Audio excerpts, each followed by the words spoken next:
Très attaché au sport et avec l'envie de voir l'équipe nationale de football briller aux compétitions continentales et mondiales, le Premier ministre chef du gouvernement, ambassadeur Alamai Hadina, a tenu à galvaniser l'équipe nationale de football, les SAO, qui prépare deux rencontres cruciales, l'une face aux Black Stars du Ghana et l'autre aux Selankantes des Comores, qui occupent actuellement la première place de ce groupe. Le déplacement du chef du gouvernement au lieu du casernement du 11 national est l'expression de son ambition de bâtir une grande nation de football. Ce qui réconforte l'entraîneur national Tahir Zakaria, le président de la Fédération tchadienne de football Tahir Oloy Hassan et le ministre de la Jeunesse et des Sports Maïdé Hamid Loni.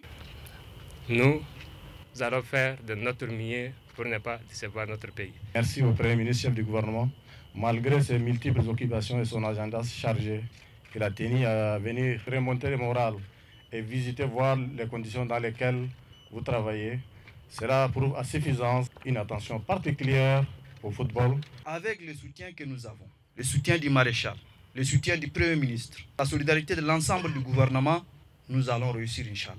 Les défis qui attendent l'équipe SAO sont nombreux. Battre les Black Stars chez eux et l'équipe des Comores. Tâche très ardue, mais le Premier ministre croit en la victoire de nos ambassadeurs. Il leur demande de relever ces défis pour le bonheur du peuple tchadien. Le Premier ministre rassure les SAO du soutien du maréchal Mohamed Idriss Déby Itno, du gouvernement partant du peuple tchadien. Selon lui, le chef de l'État suit personnellement les parcours des SAO et attend un exploit à ces phases des éliminatoires. Le chef de l'État, maréchal Mohamed Idriss Déby Itno, a mis au centre de ses préoccupations la jeunesse, les sports.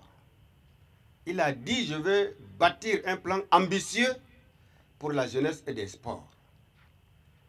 Et dans son programme, il a prévu, Inch'Allah, jusqu'à 2034, organiser même la Coupe d'Afrique des Nations ici au Tchad. Et c'est pourquoi il a entrepris de grands travaux relatifs au sport, tout domaine confondu. Mais en tête, le football. Recevez donc ces salutations, ces encouragements, et il attend de vous quelque chose. Une seule. La victoire sur les Black Stars du Ghana. Cette galvanisation du 11 national s'ajoute à la motivation financière apportée par le chef du gouvernement en vue de la mise au vert des joueurs, de quoi les inciter à la victoire. En rappel, le Tchad est logé dans le groupe I en compagnie du Mali, Madagascar, de la République centrafricaine, du Ghana et des Comores et n'a jamais encore engrangé le moindre point après 4 journées. Pour se relancer, une victoire est impérative.